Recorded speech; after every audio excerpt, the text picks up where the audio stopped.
Senior सहाफ़ी तज्ज़ियाकार साबिर शाकिर साहब ने मुझे ज्वाइन किया। अस्सलाम वालेकुम, बहुत बहुत शुक्रिया साबिर शाकिर साहब आपका। साबिर शाकिर साहब, चीज़ें अब खुलकर सामने आ गई हैं, जो ज़मीर फरोशी, पैसे का लेन देन, लोगों का ज़मीर ख़रीदना, सौदेबाजी करना, वोट ख़रीदना, अब सब कुछ खुलकर सामने आ गया। हमें याद है 29 अप्रैल 2018 के एक जलसे में उस वक्त इमरान खान ने कहा था कि जिन लोगों ने पैसा लिया है, मेरे पास सबकी वीडियो है, मैं सबको दिखाऊंगा, सबके सामने दिखाऊंगा। इसका मतलब ये हुआ कि आपके पास ये वीडियोस पिछले 3 साल से पड़ी हुई हैं, लेकिन इस वीडियो को रिलीज आज किया जा रहा है जब अगले महीने सेनेट के इलेक्शन होने जा रहे हैं, जब आपको पता है कि आईनी तरमीमी बिल में आपका साथ नहीं दिया जा रहा है, सदारती ऑर्डिनेंस भी खत्म हो सकता है अगर फैसला आपके हक में नहीं आया। टाइमिंग कितनी इंपॉर्टेंट है इस वीडियो को रिलीज करने की साबिर साहब? देखें, पहली बात तो ये है कि ये जो वीडियो है ये अरशद शरीफ साहब ने अपने सोर्सेज से ली और ये ऑन एयर हुई। अब ये रिलीज़ किसने की, ये तो एक क्वेश्चन बहरहाल मौजूद है, लेकिन ये टाइमिंग से हट के एक बात तो स्टैब्लिश हो गई कि इस तरीके से पहले तो सिर्फ था एक क्यास हराई की जाती थी कि पैसा चलता है और कोई ऑडियो, ज़्यादा से ज़्यादा ऑडियो रिकॉर्डिंग आ जाती थी। लेकिन ये जो वीडियो आई है उसके बाद तो ये हुआ कि ये सौदे बिल्कुल खुलेआम होते हैं सौदे, और जिस तरीके से नोट गिने जा रहे हैं और पूरे किए जा रहे हैं, 1 अरब 20 करोड़ रुपया ये दिया गया। और जिन 20 अरकान को पॉइंट आउट किया पीटीआई ने, उन एमपीएस को सज़ा क्या मिली? महज पार्टी से निकाल दिया गया, इसके अलावा कोई सजा नहीं मिली। फिर अब ये है, ये जो 1 अरब 20 करोड़ रुपए दे के जो सेनेटर बने और इन्हीं लोगों के वोटों से बने जिन्होंने पैसा वसूल किया, हाँ। वो सेनेटर अभी भी सेनेट में मौजूद हैं और अरकाने सेनेट कहलाते हैं, मराहत ले रहे हैं और उनके अभी तक 3 साल बाकी हैं। तो सिस्टम, चले तहरीक इंसाफ ने एक तो मिसाल कायम की ना, आपने 20 एमपीएस को निकाला, लेकिन एक सवाल जो मेरे जहन में आ रहा है कि अगर वीडियो आपके पास 3 सालों से मौजूद थी तो फिर सुल्तान महमूद को वजीर कानून आप लोगों ने बनाया क्यों? आज आपने निकाल दिया जब मंजर आम पर आ गई, लेकिन आप कह रहे हैं कि वीडियो आपके पास पड़ी हुई 2018 में आपने कह दिया था, फिर आपने वजीर कानून ऐसे शख्स को बनाया क्यों? उसकी वजह यह है कि ये बात तो बिल्कुल दुरुस्त है, और 2018 में इनके पास वीडियो हाथ लगी और उसके बाद अब टाइमिंग जाहिर है, हर कोई देखता है, ये लेके गए और ये पॉलिटिक्स से खेल है, इसमें कोई शुबा नहीं है। हाँ। और ये हम नहीं कह सकते कि ये सारे के सारे दूध के धुले हुए हैं।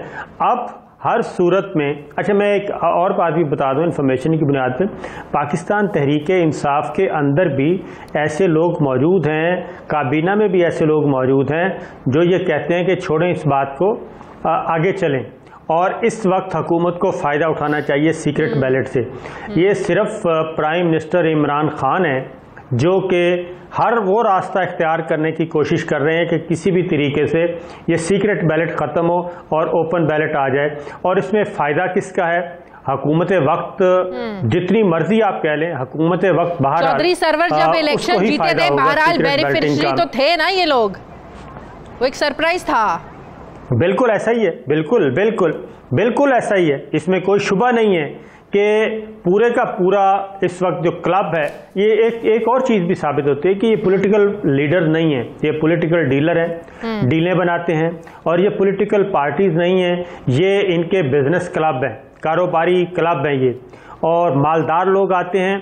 फिर आप केपीके में चले जाएं, और ख़ास तौर पे मैं परवेज़ मुशर्रफ साहब के दौर की बात करूंगा, उस वक्त तो सिर्फ एमपीएस के ख़रीदने पे नहीं बल्कि टिकट देने पे भी पैसे वसूल किए गए थे। उस वक्त एमएमए के अंदर ऐसे ऐसे नए चेहरे और कारोबारी लोग सामने आए थे जिनका एमएमए से दूर दूर तक का वास्ता नहीं था। तो ये सिस्टम चला रहा है। और लेकिन आप देखें ना, इस वीडियो में तो पीपल्स पार्टी भी एक्सपोज हो गई ना। मोहम्मद अली बाचा जो है बैठे हुए हैं वहां पर, उस वक्त 6 से 7 सीटें थी पाकिस्तान पीपल्स पार्टी की, एक सीट नहीं निकाल सकते थे, 2 सेनेटर बनाए थे, पीपल्स पार्टी भी एक्सपोज हो गई है।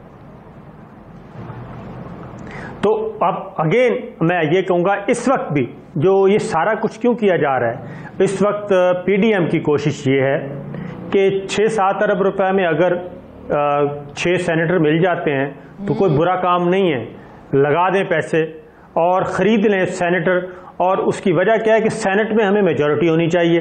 सेनेट में मेजॉरिटी क्यों होनी चाहिए कि जो लेजिस्लेशन आने वाली है, जो लेजिस्लेशन होगी, जो बिल पास होंगे, कौमी असम्बली से पास हो जाता है, सेनेट में रुक जाता है, वो नई कानून साजी को रोकना है, ताकि कोई अगर निज़ाम में थोड़ी बहुत भी इस्लाह आ सकती है तो वो ना आने पाए।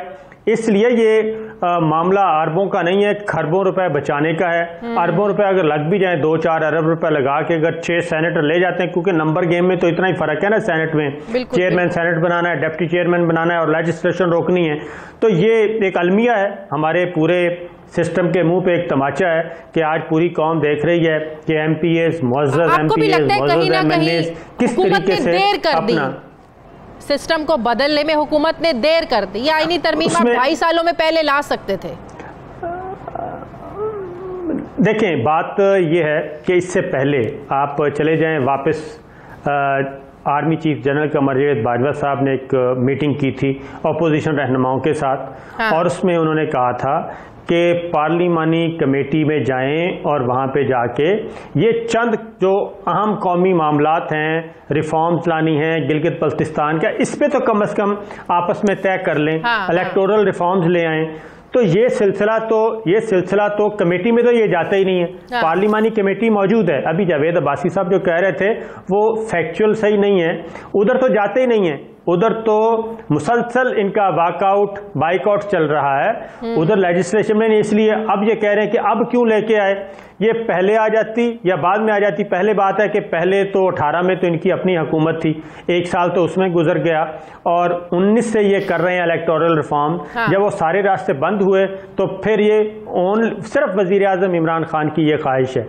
मैं अगेन बता रहा हूँ कि बहुत खालिस्तन कुछ पीटीए के लोग हैं, बाकी कोई नहीं चाहता कि ऐसी कानून साजी, सख्त कानून साजी आए, एफबीआर से मुताल्लिक, कारोबारी मामलात से मुताल्लिक, ट्रेड से मुताल्लिक, टैक्सेशन से मुताल्लिक।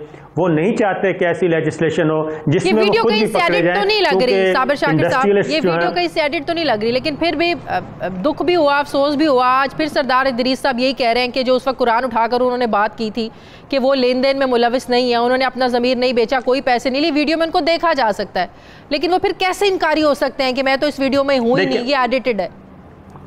ये नहीं, ये बात मानने वाली नहीं है। उसकी वजह यह है कि आप भी माशाल्लाह से काफ़ी अर्सा हो गया इस फील्ड में हैं। छांगा मांगा से ये सिलसिला शुरू हुआ। वज़ीर आज़म बेनज़ीर भुट्टो, उनके खिलाफ तहरीक अदम एतमाद, उसको नाकाम और कामयाब कराने के लिए भी करोड़ों रुपया उस वक्त फेंका गया। मेहरान बैंक स्कैंडल हमारे सामने है। एक पीएसपी ऑफिसर पकड़ा गया था जो कि पैसे लेके गाड़ी में, सरकारी गाड़ी में जा रहा था केपीके में कि एमएनएस को आपने पहुंचाने हैं। तो उस वक्त आईबी ने रिपोर्ट दी, मोहतरमा बेनज़ीर भुट्टो को पकड़े गए और फिर उसी पुलिस अफसर को एक आला दर्जे का एक मनसब भी दिया गया और हम पे मुसल्लत किया गया। तो कहने का मतलब है ये चल रहा है मामला और हर कोई चाहता है चलते रहे। इस वक्त भी अब अगर वाकई हुकूमत तरमीम लाना चाहती है, आपने समझते चेयरमैन सेनेट का भी इंतखाब फिर ओपन होना चाहिए। ये बेनिफिशरी तो रहे हैं जब चेयरमैन सेनेट का तहरीक अदम एतमाद का मसला हुआ था, ये बेनिफिशरी तो फिर भी एक पार्टी रही है।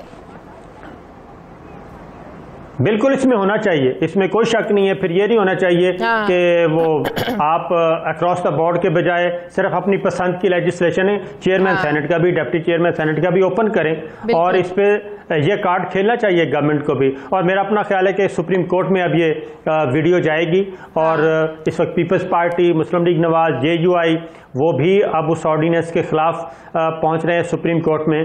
तो मेरा अपना अंदाजा है कि ये सुप्रीम कोर्ट में शायद ये डायरेक्ट ना टेकअप हो जाए। मिसाके जमहूरियत की बात कर रहे थे, मिसाके जमहूरियत की तो धज्जियां दोनों पार्टियां इतनी उड़ा चुकी हैं कि इस मिसाके जमहूरियत की क्या पीछे वैल्यू रह जाती है।